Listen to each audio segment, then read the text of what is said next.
Hello friends, good morning. कैसे हैं आप सब? उम्मीद है बहुत ही बढ़िया होंगे और आप सभी एग्जाम की प्रिपरेशन कर रहे होंगे। सो गाइस, आज हम पढ़ने वाले हैं जनरल स्टडीज़ का प्रैक्टिस सेट नंबर 11 और होप सो फ्रेंड्स आप सभी प्रॉपर नोट्स बना रहे होंगे, क्योंकि नोट्स आपके लिए बहुत ही यूज़फुल होने वाले हैं और आपके एग्ज़ाम क्रैकिंग में बहुत काम आएंगे ये नोट्स। तो नोट्स बनाइए। सो आइए अब स्टार्ट करते हैं अपनी आज की क्लास को।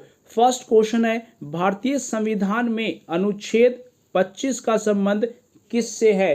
तो राइट आंसर क्या है इसका? डी, धर्म की स्वतंत्रता से संबंधित है। आर्टिकल 25 यानी कि right to freedom of religion से संबंधित है आर्टिकल 25। अब फ्रेंड्स मैं आपको थोड़ी बातें संविधान की बताता हूं। संविधान का निर्माण कब हुआ था? 26 नवंबर 1949 को संविधान बनकर तैयार हो गया था। 26 नवंबर 1949 को संविधान बनकर तैयार हुआ और लागू कब हुआ था, यानी कि फोर्स में कब आया? तो 26 जनवरी 1950 को संविधान लागू हो जाता है। क्लियर है? जब संविधान बना तो संविधान में उस वक्त कितने आर्टिकल थे? तो आर्टिकल थे भाई 395 आर्टिकल, 22 पार्ट और 8 शेड्यूल थे, यानी कि 8 अनुसूचियां थी। प्रेजेंट टाइम में आर्टिकल्स की बात करें तो 448 हो गए।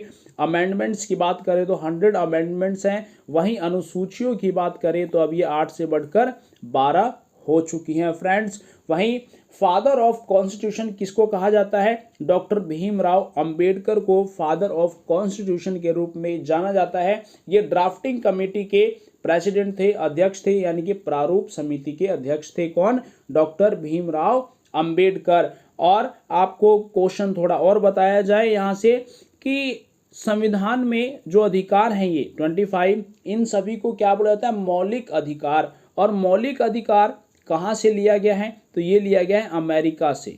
कहाँ से लिया गया? अमेरिका से, यानी कि फंडामेंटल राइट्स। और फंडामेंटल राइट्स टोटल 6 हैं और ये 12 से लेकर 35 आर्टिकल तक है। 12 से लेकर 35 आर्टिकल तक है। पहला आपका अधिकार कौन सा है? समता का अधिकार, यानी कि राइट टू इक्वालिटी। ये आपका फर्स्ट अधिकार है जो आर्टिकल 14 से लेकर आर्टिकल 18 तक है। वहीं नेक्स्ट है आपका राइट टू फ्रीडम जो 19 से लेकर 22 तक है। नेक्स्ट है शोषण के विरुद्ध अधिकार, यानी कि राइट अगेंस्ट एक्सप्लॉयटेशन, 23 से लेकर 24 तक। नेक्स्ट आपका धर्म की स्वतंत्रता का अधिकार, यानी कि right to freedom of religion, ये आपका 25 से लेकर 28 तक है। नेक्स्ट आपके पास कल्चरल एंड एजुकेशनल राइट, यानी कि संस्कृति और शिक्षा का अधिकार, जो कि 29 आर्टिकल 29 से लेके आर्टिकल 30 तक होगा। और सबसे इंपॉर्टेंट क्वेश्चन किस आर्टिकल से आता है? आर्टिकल 32 से, जिसे राइट टू कॉन्स्टिट्यूशनल रेमेडीज के नाम से जाना जाता है। इसको डॉक्टर भीमराव अंबेडकर ने क्या बोला था? Soul of constitution. Soul of constitution कहा था आर्टिकल 32 को। इसे आपने याद रखना है। नेक्स्ट क्वेश्चन की ओर बढ़ते हैं। नेक्स्ट क्वेश्चन है, 1925 में सेंट्रल लेजिस्लेटिव असेंबली के अध्यक्ष निर्वाचित होने वाले राष्ट्रीय नेता कौन थे? तो राइट आंसर विट्ठल भाई पटेल 1925 में सेंट्रल लेजिस्लेटिव असेंबली के अध्यक्ष बने थे। और एक क्वेश्चन यहाँ से याद रखना आपको, जी.वी. मावलंकर का नाम आपने सुना होगा। इन्हें father of national legislative assembly भी कहा जाता है और जी.वी. मावलंकर लोकसभा के पहले अध्यक्ष थे। नेक्स्ट क्वेश्चन, गीत गोविंद किसके द्वारा लिखी गई है? राइट आंसर जयदेव ने लिखा है गीत गोविंद। वहीं रविंद्रनाथ टैगोर ने क्या लिखा? गीतांजलि। और रविंद्रनाथ टैगोर ऐसे व्यक्ति हैं एशिया के जिनको सबसे पहली बार नोबेल प्राइज दिया गया था। और कब दिया गया? 1913 में, लिटरेचर के क्षेत्र में। सूरदास की 16 ग्रंथ हैं और जिसमें सूर सरावली, साहित्य लहरी, भागवत, गोवर्धन लीला, ये सभी प्रसिद्ध हैं। वहीं नरसिंह मेहता से आपको इंपॉर्टेंट क्वेश्चन याद रखना है कि वैष्णव भजन तो तेने कहिए जो पीड़ पर आई जाने रे, किसने लिखा है? नरसिंह मेहता ने। नेक्स्ट क्वेश्चन है, मलिक काफूर को हजार दिनारी क्यों कहा जाता है? तो इसका राइट आंसर सी होगा, उसे हजार दिनार में खरीदा गया था। यह अलाउद्दीन खिलजी का एक गुलाम था, बाद में इसे सेनापति भी नियुक्त कर दिया गया था। नेक्स्ट क्वेश्चन, चंगेज खान का मूल नाम क्या था? तो राइट आंसर तैमूचिन चंगेज खान का मूल नाम था। और चंगेज खान कहाँ का था? मंगोलिया का था। Next question, Pitt's India act कब पारित किया गया था? तो राइट आंसर 1774 में पिट्स इंडिया एक्ट पारित किया गया और इसके तहत बोर्ड ऑफ डायरेक्टर्स बनाया गया। क्या बनाया गया? बोर्ड ऑफ डायरेक्टर्स बनाए गए, जिसमें व्यापारिक मामलों के लिए बनाया गया। और दूसरा क्या बनाया गया? बोर्ड ऑफ कंट्रोल, जो कि राजनीतिक मामलों को देखता था। ठीक है, board of director and board of control कब बनाए गए भाई? पिट्स इंडिया एक्ट के तहत 1774 में। नेक्स्ट, किसने अपनी राजधानी मुर्शिदाबाद से मुंगेर स्थानांतरित की थी?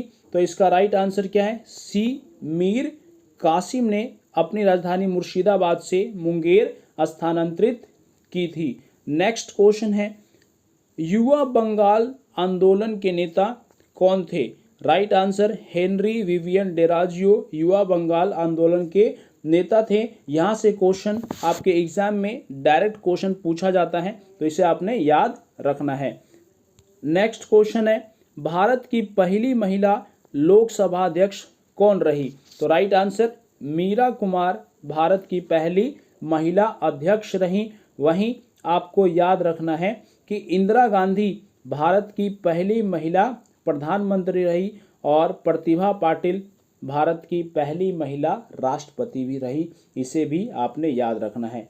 नेक्स्ट क्वेश्चन आपके लिए, लोकसभा का अध्यक्ष किसके द्वारा चुना जाता है? तो राइट आंसर क्या होगा? मुख्य न्यायाधीश द्वारा नहीं चुना जाता, राष्ट्रपति द्वारा नहीं चुना जाता, प्रधानमंत्री द्वारा नहीं चुना जाता। तो किसके द्वारा चुना जाता है? लोकसभा के मेंबर्स के द्वारा, यानी कि लोकसभा का मेंबर चुनाव करते हैं लोकसभा के अध्यक्ष का। तो यहाँ पर राइट आंसर क्या होगा? इनमें से कोई नहीं। क्लियर है? नेक्स्ट क्वेश्चन है, भारतीय संविधान में संशोधन का उल्लेख किस आर्टिकल में है? तो राइट आंसर आर्टिकल 368 में भारतीय संविधान संशोधन का उल्लेख है। और आर्टिकल 368 किस पार्ट में है? तो पार्ट 20 में है आर्टिकल 368। और यह कहाँ से लिया गया है? तो साउथ अफ्रीका से लिया गया है भाई संशोधन। क्लियर है? नेक्स्ट क्वेश्चन, भारत में स्वतंत्रता के बाद पहले आम चुनाव कब कराए गए? तो पहले आम चुनाव कराए गए 1951 में, जो कि 1952 तक चला था। इसे आपने याद रखना है। नेक्स्ट क्वेश्चन, किस वेद को संगीत का जनक कहा जाता है? तो राइट आंसर क्या होगा? सामवेद को संगीत का जनक कहा जाता है। वेदों की संख्या कितनी है? तो वेदों की संख्या 4 है, जिसमें ऋग्वेद, यजुर्वेद, सामवेद और अथर्ववेद है। ऋग्वेद सबसे पुराना वेद है, सबसे पहला वेद ऋग्वेद ही है। नेक्स्ट क्वेश्चन है, बॉम्बे स्टॉक एक्सचेंज की स्थापना कब हुई थी? तो राइट आंसर 1875 में बॉम्बे स्टॉक एक्सचेंज की स्थापना हुई थी। नेक्स्ट क्वेश्चन, पृथ्वी अपनी कक्षा में गति किस प्रकार करती है? तो पृथ्वी अपनी कक्षा में जो रिवोल्यूशन करती है और वो किस दिशा में करती है? तो पश्चिम से जैसे पूर्व की ओर करती है। यह आपको याद रखना है। हमारे सौर मंडल में टोटल ग्रहों की संख्या कितनी है? 8। और इन 8 ग्रहों में से 2 ग्रह ऐसे हैं, यानी कि 2 प्लैनेट्स ऐसे हैं हमारे सौर मंडल में, सोलर सिस्टम में, जो पूर्व से पश्चिम की ओर घूमते हैं, जिसमें फर्स्ट है वीनस एंड यूरेनस यानी कि शुक्र और अरुण ग्रह ऐसे हैं जो पूरब से लेकर पश्चिम की ओर घूमते हैं। नेक्स्ट क्वेश्चन है, हाइड्रोजन के जलने की प्रक्रिया क्या कहलाती है? तो राइट आंसर क्या होगा इसका? ऑक्सीडेशन। कई ऐसे होंगे आप में से जो समझ लेंगे हाइड्रोजिनेशन, बट हाइड्रोजिनेशन नहीं होता। हाइड्रोजिनेशन ऑयल घी यानी कि वेजिटेबल घी जो होता है उसको बनाने में काम आता है हाइड्रोजिनेशन प्रक्रिया। बट यहाँ किसी भी चीज़ को जलाओगे तो क्या कहलाएगा? वो ऑक्सीडेशन कहलाएगा। और हाइड्रोजन ऑक्सीजन के साथ बर्न होके क्या बनाता है, H2O। क्लियर है। नेक्स्ट क्वेश्चन है LCD का फुल फॉर्म क्या है, तो LCD का फुल फॉर्म है liquid crystal display. B answer इसका, liquid crystal display. Next question, पहली बार कौन सी भाषा कंप्यूटर के लिए उपयोग की गई थी, तो राइट आंसर इसका क्या होगा, फोर्ट्रान पहली लैंग्वेज थी जो कि कंप्यूटर के लिए यूज की गई।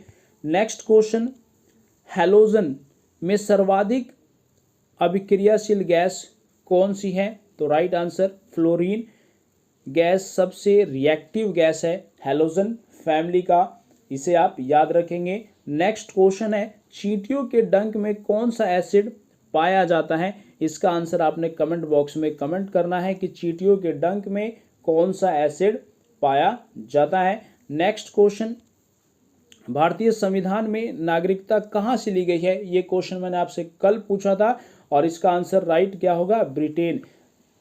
ब्रिटेन से भारतीय संविधान में नागरिकता ली गई, यानी कि सिटीजनशिप को लिया गया है। और इंडिया की नागरिकता कैसी है, सिंगल सिटीजनशिप, ये इंपॉर्टेंट है।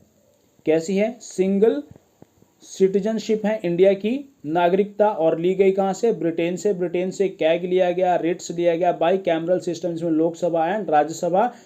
लोकसभा को क्या बोलते हैं, हाउस ऑफ कॉमन्स, और राज्यसभा को क्या बोलते हैं, हाउस ऑफ लॉर्ड्स, इसे भी आप लोग याद रखेंगे। वहीं अमेरिका से क्या लिया गया इंडियन कॉन्स्टिट्यूशन में, तो फंडामेंटल राइट्स, रूस से फंडामेंटल ड्यूटीज, और आयरलैंड से DPSP लिया गया, इसे अभी आप याद रखेंगे।